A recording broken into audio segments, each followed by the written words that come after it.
Welcome all of you to another video of Maths Made Easy Academy. Now I hope you all have finished with your geography exams and now you are concentrating on physics once again. Okay, so let me start with one very important topic. No numericals in this topic, so just few theories and you can attempt the question. So just to get your concepts clear, I am posting this video now. This chapter, electromagnetic induction, is actually made up of 4 parts. Now the first 2 parts I am going to take up in this video. In my second part of this same chapter, I shall be taking up the third and the fourth part. Okay, so the first part, as I said, the chapter is made up of 4 parts. Okay, so we are going to see what the first part has. Very easy topic. If you listen properly, if you understand, if you are listening to me clearly, and if you still don't understand, don't forget to post a comment in the comment section. I shall try to clarify your doubt. Okay, so let us start.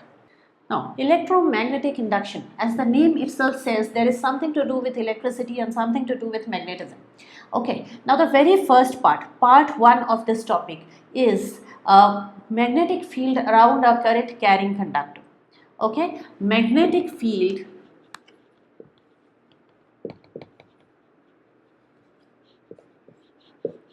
around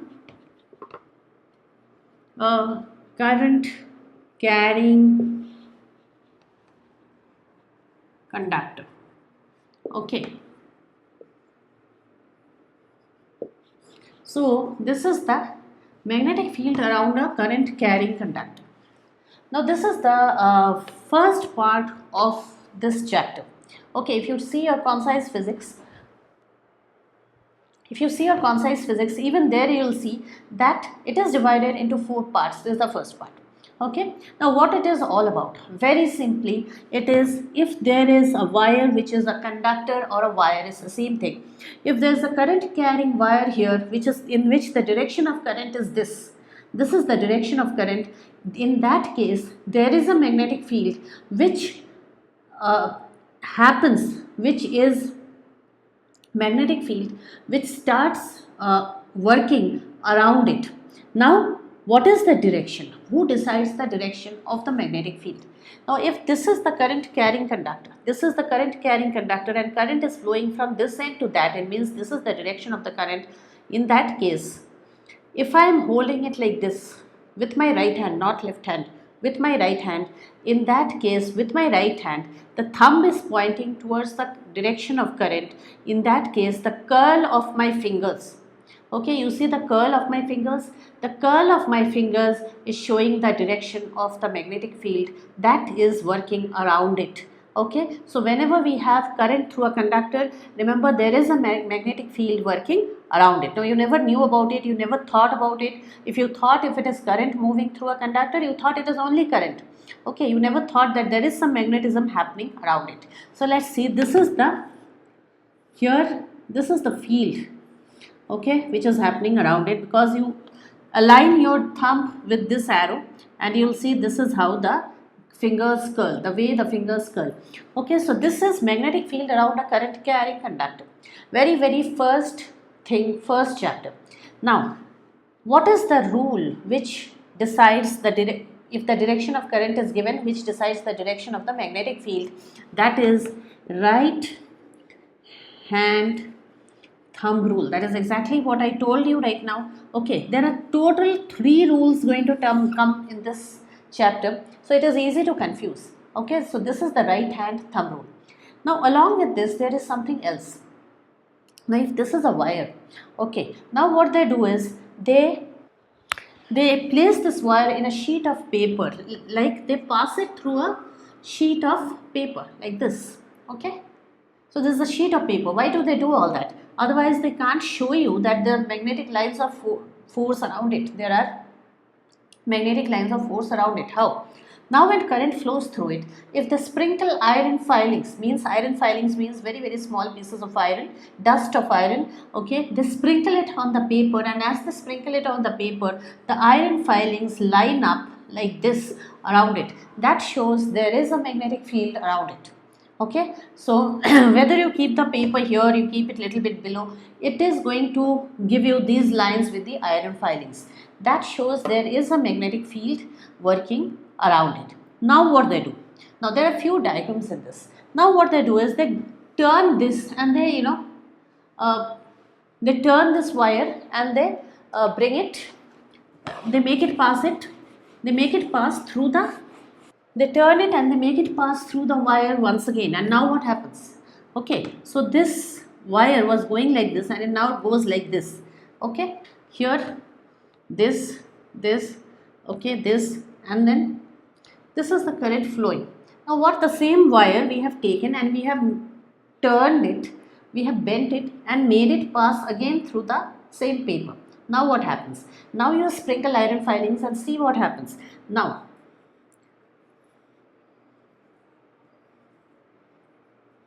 okay, now what happens? You sprinkle iron filings and now you will see that there are two sets of magnetic lines like this. Now if, how do we know about the direction of the magnetic lines? We know about the direction of the magnetic lines by placing a small compass. You place a small compass here. Okay, if you place a small compass here, it will north pole that side, south pole that side, here also like this, here like this. Okay, so this is what tells us the direction of the magnetic field. Now if we go towards the center, it is actually, magnetic field is a straight line. Okay, towards here the lines are almost parallel.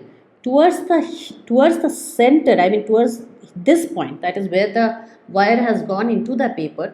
Okay, there towards the center of the circle, they are circular. That means here the lines of force are circular. Slowly they become parallel. Okay, slowly they become parallel. At the center here, the line is along the axis of this circular coil. You understand the axis? If this is a coil, here goes the axis. Okay, at the center. So here the line of force is along the axis. Now in physics, you have to be very, very particular about what you are writing. Okay, through the center won't work because this is physics. Okay, so you have to write along the axis. Okay, because those words are important in physics. So this is what happens when we turn the coil like this. Okay, it is the same concept. Again, because of the current, there is a field created around it, and that field is being shown by the iron filings. Okay, now the same thing is utilized in many places. We'll see how. There's something called a solenoid. Now there is something called the solenoid. You must have heard about it, solenoid. Okay, very important. What is solenoid? Now solenoid is, you make it in the form of a spiraling spring. Okay, so it goes like this. So the same wire now you have curved like this, and here it goes, here, and this is the circuit. Okay, now you are making current flow through it. Now that doesn't mean that you will not have a magnetic field. You will still have a magnetic field. Okay, now you have a magnetic field around it. Okay, this field, now what is the direction? How does the magnetic field happen around it? Firstly, the magnetic field around the center of this is a straight line. Okay, and as it goes like this, now here they are like this, and they go like this, and they go like this, yes, and they go like this, and they go like this, yeah. So the field lines are now working like this. Okay, the field lines work like this. Okay, so this is nothing but, if you're in a regular magnet, if you remember doing magnets in 9th standard, then the lines of force work like this, remember, and they were crowded at the poles, and they were away from the poles. Here at the two poles they were very crowded. Now the only difference is, here in this there will be magnetic field lines even inside it, and which is going to be straight lines. Okay, talking about the direction. Now this solenoid starts working like a temporary magnet. Okay, this is a temporary magnet. Don't forget, very important. it is a temporary magnet. Why is it a temporary magnet? Because the field lines are working just like a magnet. See the field lines, they resemble exactly a magnet's field lines. So this is a temporary magnet now. Now what? In a temporary magnet, that means if you switch off the current, it ceases to be a magnet. Okay, otherwise this behaves like a magnet. So wherever we need an electromagnet, we use something of this kind. Okay, where as long as there is current, it works like a magnet. The moment the current is switched off, it ceases to be a magnet. Now the thing is, if it is a magnet, there has to be a north and south pole. How to decide on the north and south pole? Now here current, this is the positive end, here is the negative terminal, here goes, look at the flow of current, and then here, see I am following the arrows. Now what happens?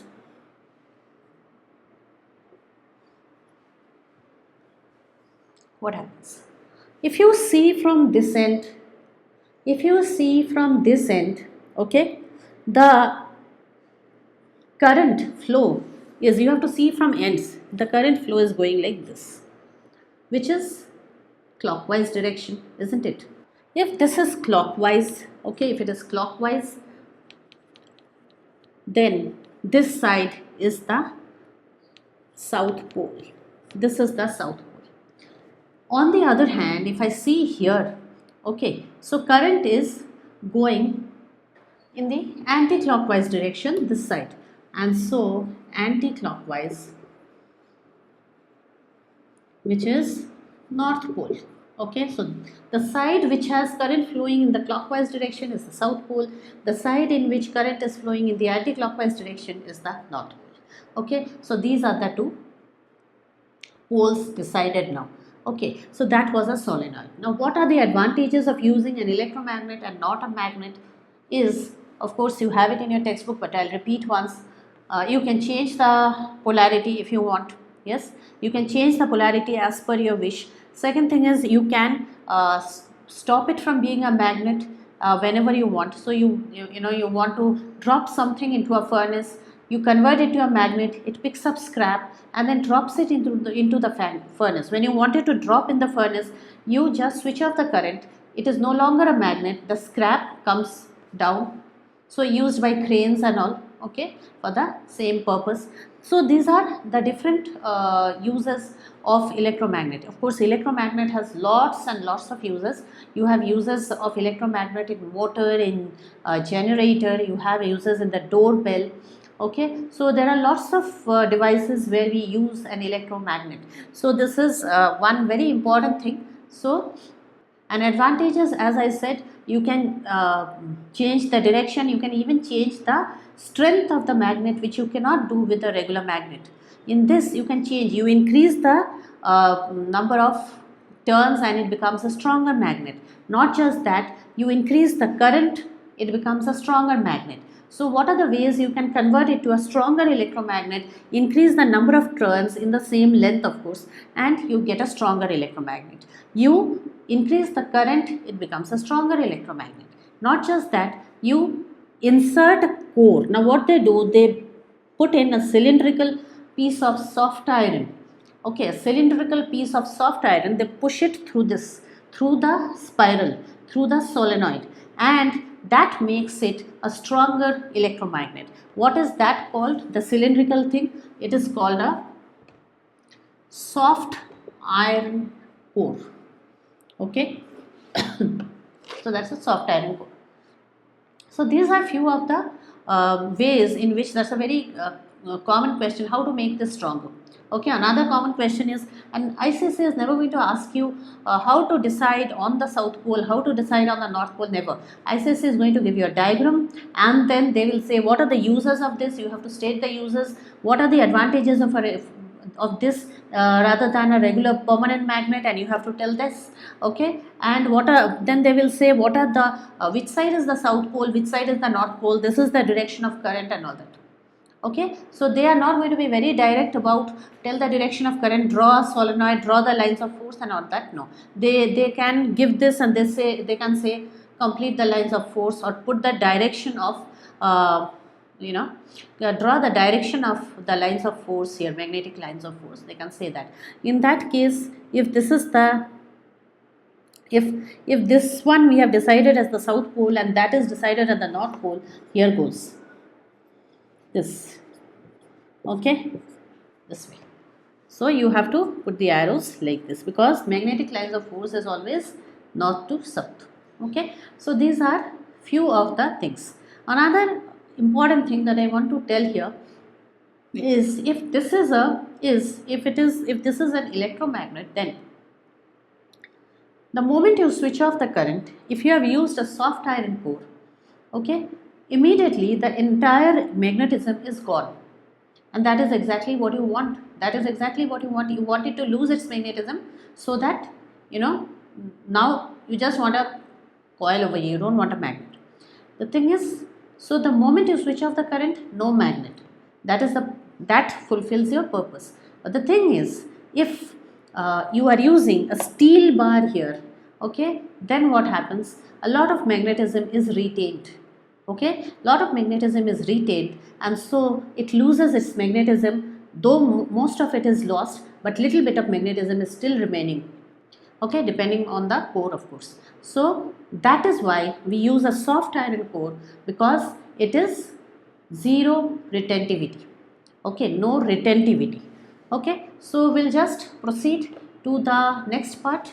The next part is force on a current carrying conductor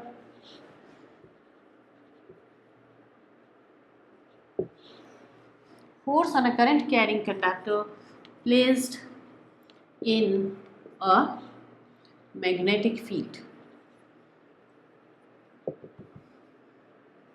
Okay, force on a current carrying conductor placed in a magnetic field. Important words here are these. So now what does it mean? Now it can be very confusing. That is why I have told this chapter is made up of 4 parts. This is our second part. Now, force on a current carrying conductor. So we have actually a stand here, and then from this stand, here is our diagram. This is nothing but a stand. Okay, this is a stand from which, with the help of, these are not conducting material, these are just strings. Here is the conductor. Okay, here we have the cell and we have the key here, and this is a magnet, horseshoe kind of magnet. Okay, now here this magnet is placed one inside and one outside.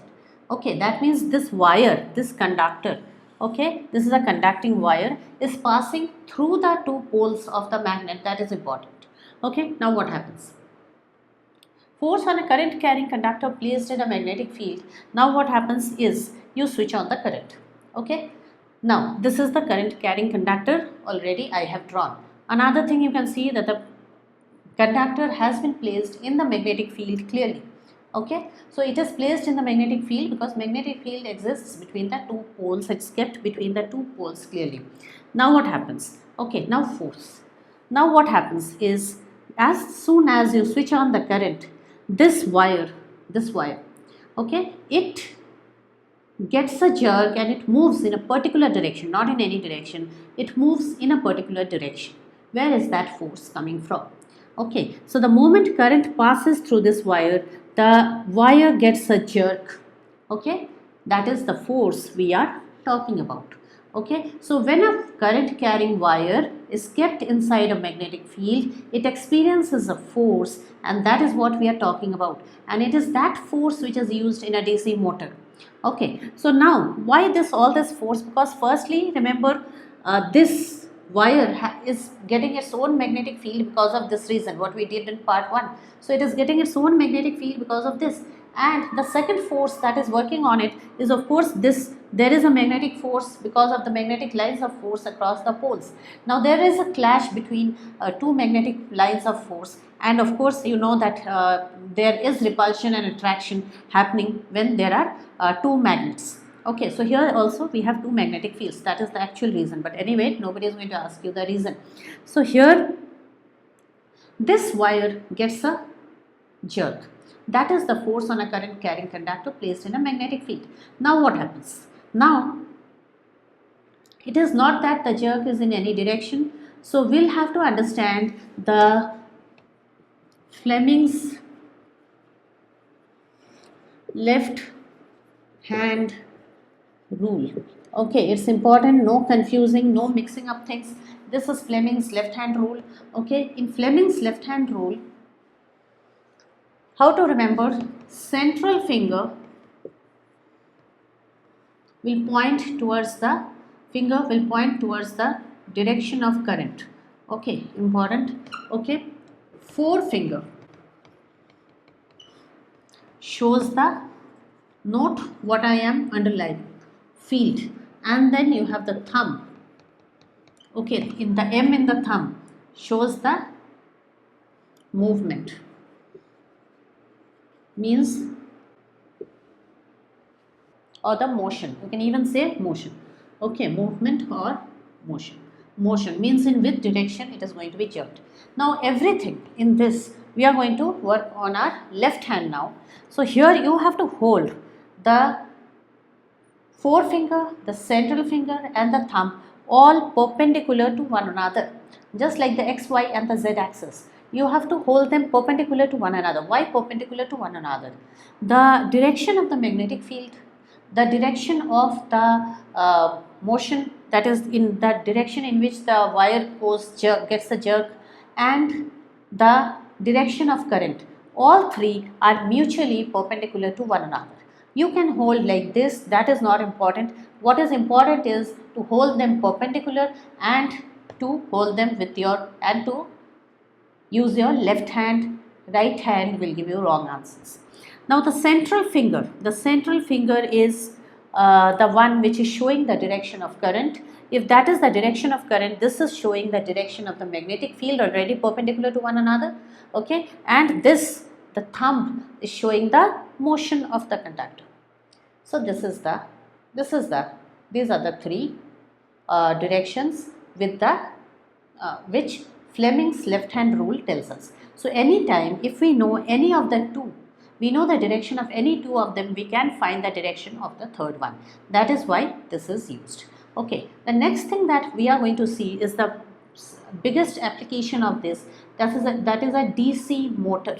Okay, where exactly it is used? It is used in a DC motor. So let's see.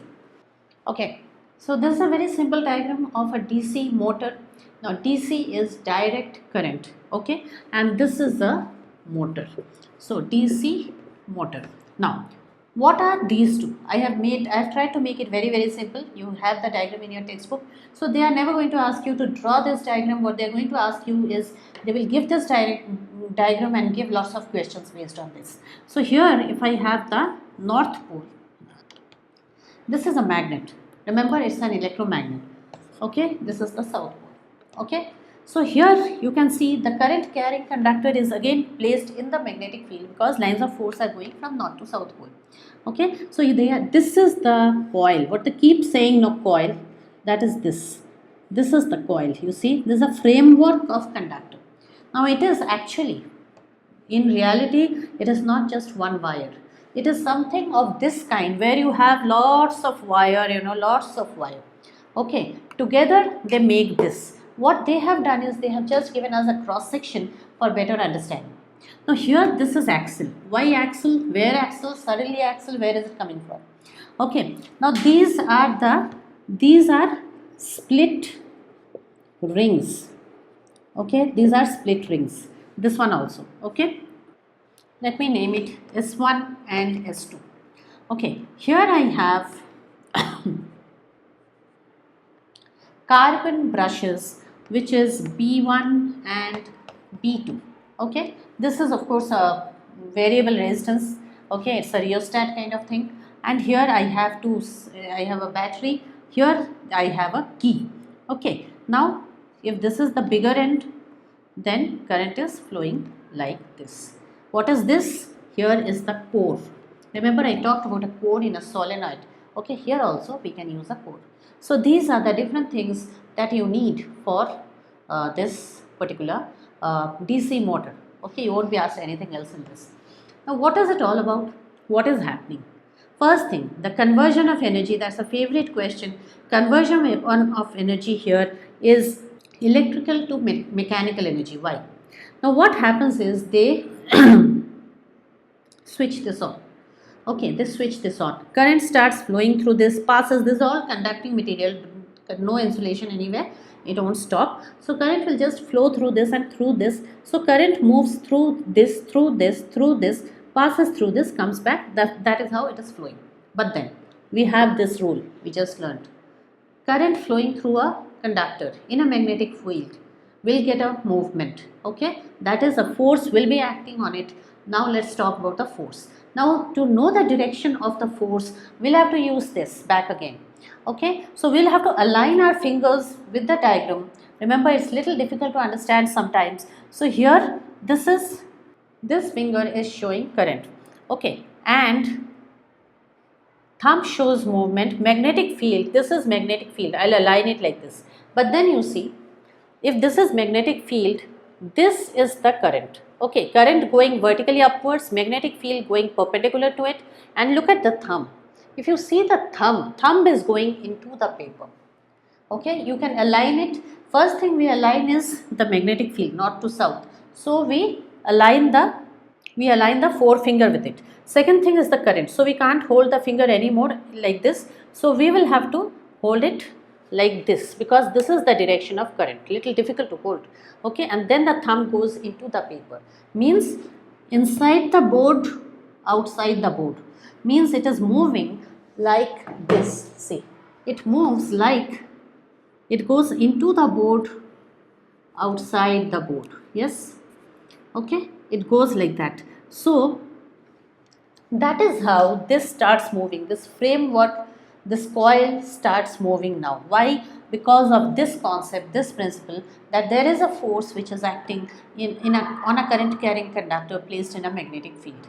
So it goes into the paper, then comes out. But then halfway through, it goes only halfway through. Then what happens? As it moves, the connection from here is cut. Okay, means it moves along with the slip ring, and now the slip ring is disconnected from the carbon brush. It is just kept touched, it is not attached. So this slip ring gets disconnected from the carbon brush. Okay, and so now the coil is completely disconnected from the circuit. Now what to do? Because it is in the field, it is now like this. In the field, it's like this now. Okay, vertically. Now what happens? If it has got disconnected from the circuit, no current is flowing through it. If no current is flowing through it, then how will it complete its full circle? It completes its full circle by the use of inertia. Okay, due to inertia, it can complete the rest of the circle. As it completes the rest of the circle, this A, B, C, D, this AB has now come here. Yes, AB has now come here, and CD has come here. Yes, AB has gone there, CD has come here. Okay, now what happens? Earlier current was flowing through AB and then through CD. That was the direction of the current.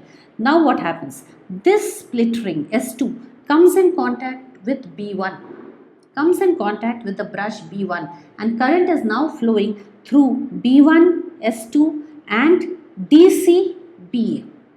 Okay, so current now flows through here. Now I have D, here I have C, here I have B, and here I have A, and then current, here I have the slip ring S2, and here I have B1, because B1 is fixed.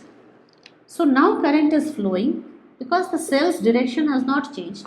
Current is flowing like this, and the same movement happens, and halfway through it gets disconnected, completes the rest of it by inertia, back again the same thing continues, because the direction of current has not changed, the direction of field has not changed, magnetic field, therefore the direction of movement of this will not change. Okay, that is the reason it keeps moving in the same direction. If you are using washing machine, you are using a mixer grinder, you are using the ceiling fan, okay, they are all using motor, and that's the reason when you use all these things, then the blades of the ceiling fan does not go once in this direction and once in this direction. They are always going in the same direction. The reason is because of this. What is it? I'll talk about it, but where are the blades attached? The blades are attached here in the axle.